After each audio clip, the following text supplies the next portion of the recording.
Welcome back to another episode of College Football on a Bridge. Today we're going to talk about old primetime Deion Sanders and the Colorado Buffaloes. Love him or hate him, he's been very polarizing. A lot of interest, a lot of increased attention because of him, good or bad, however you want to look at it. They're overhauling. Last year went 3-9. It's going into year 4 with Deion. They're bringing in Brennan Marion. Was recently with Sacramento State.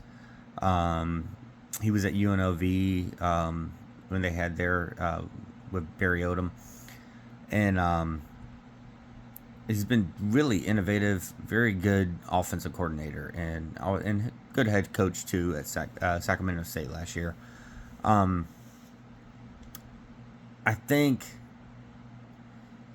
if it works out the way it should, this is going to pay dividends for Deion and might potentially keep him around a little bit longer. Not that there's any hot seat talk, but I think it's going to elevate the program a lot having Brennan Marion there. That's a really, really, really good hire. Um,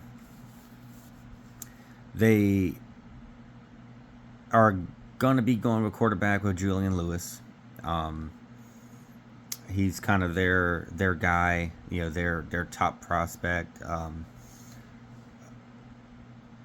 Was highly rated coming out of high school. Haven't seen his potential yet, but he does have a lot of potential. Um, they bring in Richard Young, running back from Alabama. It's a transfer, along with Jaquel Smith, who comes over from Sacramento State, so he has familiarity with Brennan Marion, and so they're going to run the ball. Um, they're going to run the ball and then be able to build the offense off of that. Um, they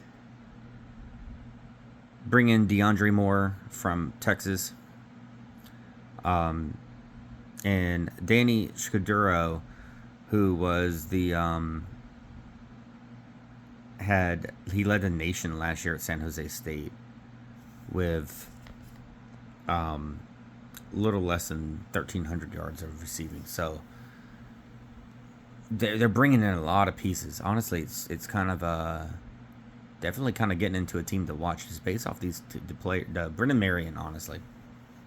But in bringing in these higher caliber players, transfers, maybe who haven't quite lived up to their potential, but with this system, I'm looking forward to seeing how this offense is going to get clicking, and can they unlock Julian Lewis?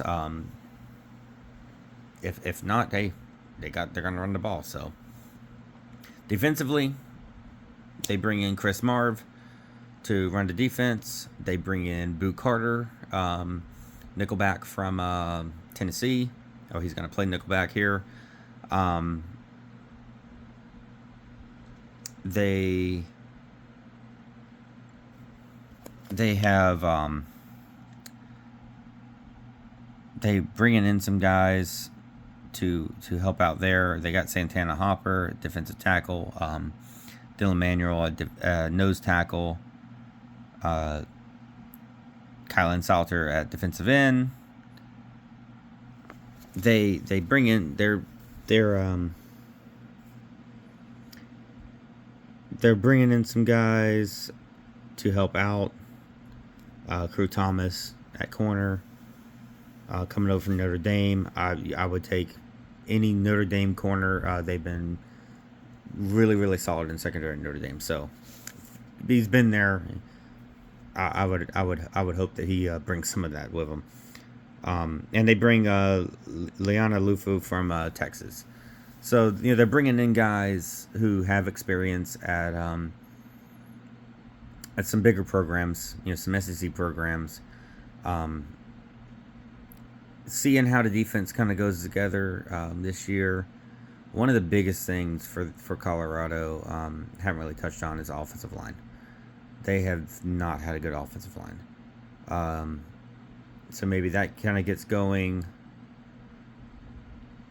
I mean, I think definitely improvement from 3-9 last year.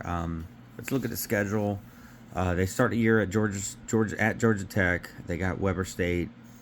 They got at Northwestern. That should be fun with Chip Kelly versus Brendan Marion. That's kind of an off the radar game, but that's be really interesting.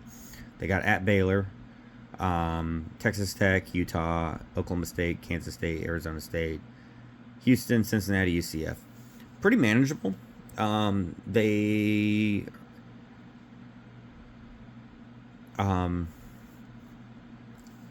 got some tough games there. Utah's tough, Texas Tech. Maybe Texas Tech might be down this year. We have to see how they look without Sorsby being there. There's a lot of unknown across the board. Houston should be a solid team, but improving on 3-9 should be pretty easy. They should get there.